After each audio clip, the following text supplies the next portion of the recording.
There are certain combinations of letters in Morse code that sound kind of cool based on the rhythm that they go together. And if you send them to where they can be easily copied, they might not sound as cool. When you string them all together in a way that you really shouldn't do on the air, they do sound cool.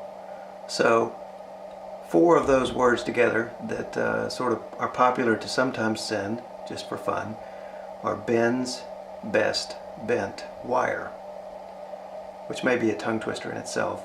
But I'm going to send bends, best, bent, wire on a paddle, on a straight key, and on a bug. And we're going to send them with the characters all jammed together first. This is not the way you would want to do it on the air if you wanted someone to copy you, and then we'll slow it down.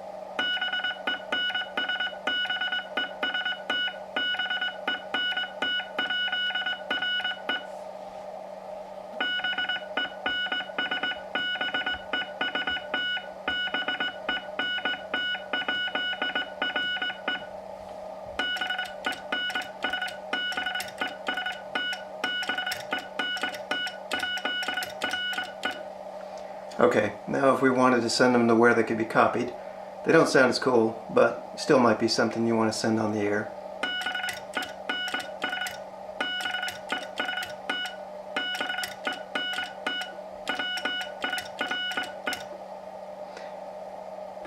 Okay, some people have asked me about the way I've got my bug set up. There are some things you can do to the dit spring. This is the dit spring right here. It's a little loop, and it can make fuzzy dits, especially on older keys like mine. One of the things you can do is pre-tension this dit spring. Now you can buy devices to do that.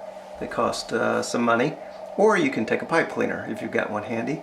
You bend the pipe cleaner into a U, you place it over that, and you squeeze it just enough to pre-tension the dit spring. Now I find that it also helps to stick a piece of foam in there to stiffen up the spring just a bit as well. So that allows your dits to be pretty clean.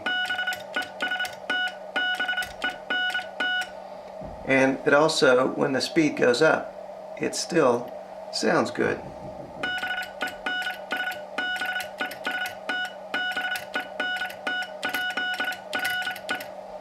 So if you've got a bug and you're having trouble with dirty dits or fuzzy dits, try using this trick, a pipe cleaner or something equivalent, to pre-tension the dit spring and make your dits more succinct, and it makes that contact cleaner.